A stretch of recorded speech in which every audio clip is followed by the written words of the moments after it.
I want to welcome you to Dream Chasers Radio Authors Edition right here on wherever you're watching, wherever you're listening. That's where we are. And I want to thank you guys so much for tuning in. Man, we have a mountain man today, a mountain guy, a guy off grid. I mean, like the guy that you see in the movies that he fights these. Never mind. I'm not going to say this because I love those kind of movies too. So I'm looking at him going, yes, this is the perfect guy for this whole job. And he writes only during one season of the year because he's busy all the other seasons, which is kind of understandable. I mean, you got to get yourself ready for the winter, right?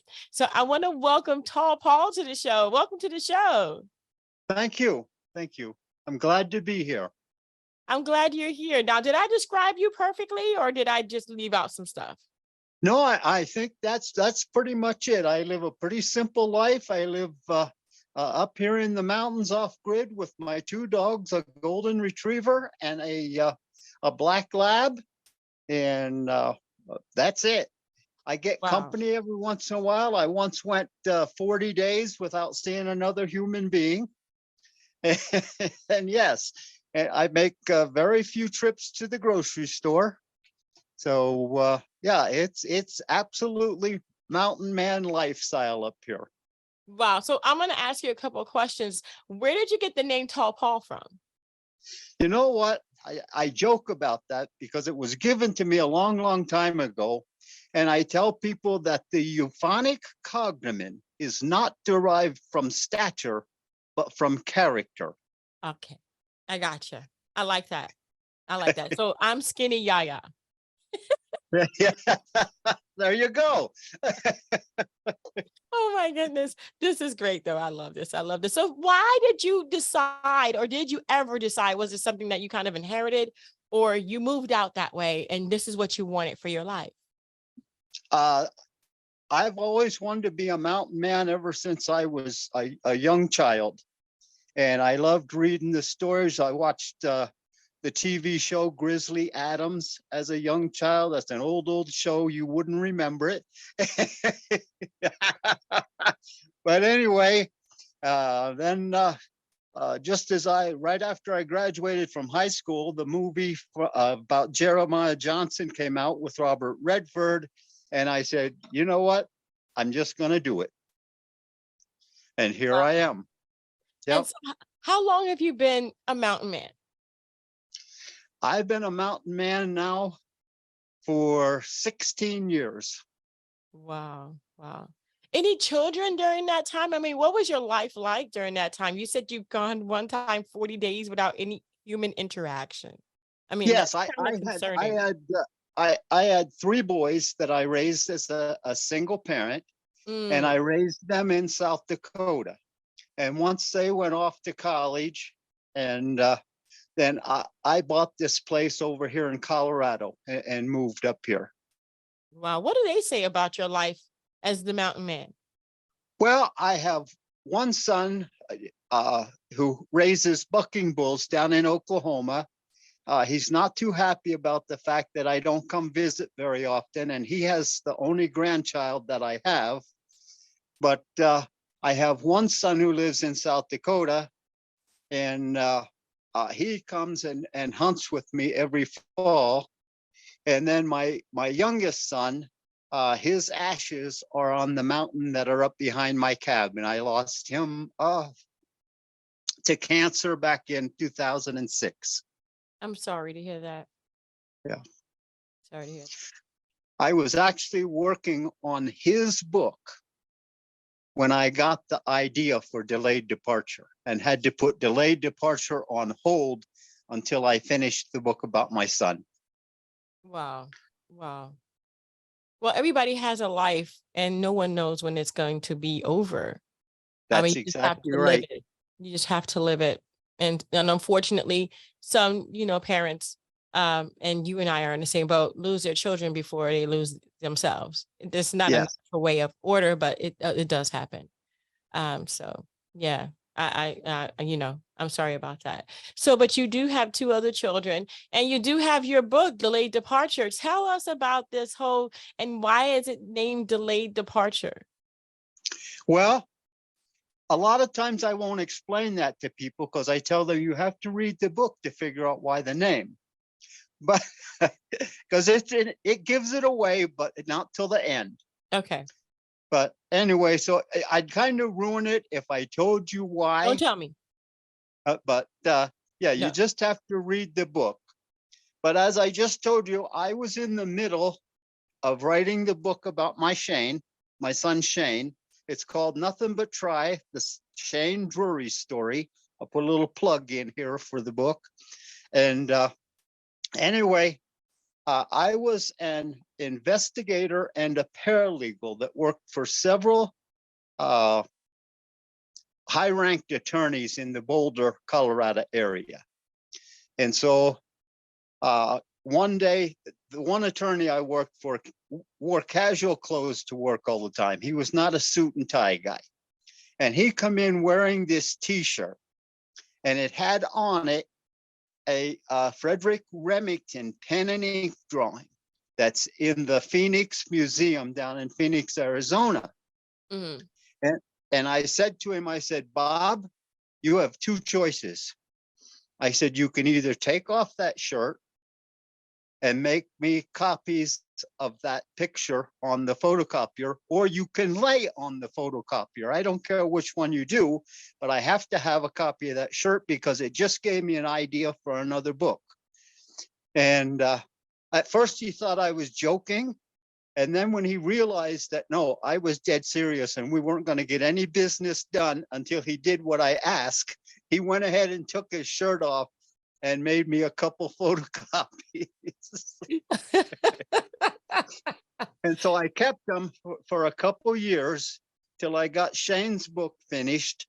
And then I immediately started. Actually, I started a little bit at the same time. It's kind of tough writing two books at the same time, but I would keep getting ideas. So I would make notes, and I would just put notes in my computer because I knew where I wanted to go with the story. I just wasn't sure how I was going to get there. Right. And yeah, I instantly had the idea for the title, and it's a historically based fiction, which means the story in and of itself is not true, but some of the references in the story actually happened in history. Mm. One of them is Pearl Harbor. Okay. A lot of people, I had one history teacher actually read my book, and he said, where did you get this information about the balloon bombs? And I said, I've just known about it for years. The Japanese actually put bombs on balloons and put them in the jet stream to have bombs land in the United States. Now, most of them landed up in Canada. Some did land in the United States. He said, I'm a history teacher and I never heard of that. And I said, well, Google it because it's true. And he did, and it was true. And so then there was other references that I have in the book about the orphan train. A lot of people didn't know that this country had a train that brought orphans from New York on the East Coast out to the Midwest. Some of them actually became slave labor, but some of them became part of the family, that's how it was supposed to be. But my character comes out on the orphan train and he escapes because he's looking for his father. Wow. Wow. That's just amazing. Amazing. Now, writing this book, and after you wrote your son's book, then you wrote this book, was that therapeutic for you in any kind of way? This one was not really so much. My first book about my son was very much so. But this one I wrote to pass the time in the wintertime. And I wrote it for entertainment purposes. I wanted it to be a history lesson as well as entertaining for the people that read it. And have you read it again and gone, oh my gosh, I can't believe I wrote that? No, because I've actually moved on. Oh, I have written a sequel to Delayed Departure called The Promise. And then I have written the third book in the trilogy, which is called The Curse, that just went live this week on Amazon. Well, congratulations. Yeah, so it's actually a trilogy. It's Delayed Departure, The Promise, and The Curse. Oh my gosh. Yeah. Congratulations. Wow. So So you've been busy. I keep busy. Yes. Wow. And that is wonderful. That is wonderful. So, these books here that you have, and the summary of it all is this young man and his journey. Am I correct? Yes. Delayed Departure is really about it's about two brothers that went to World War One, Mm, of only of which one brother comes back. mm. But the brother who doesn't come back fathered a child over in Europe somewhere during the war. And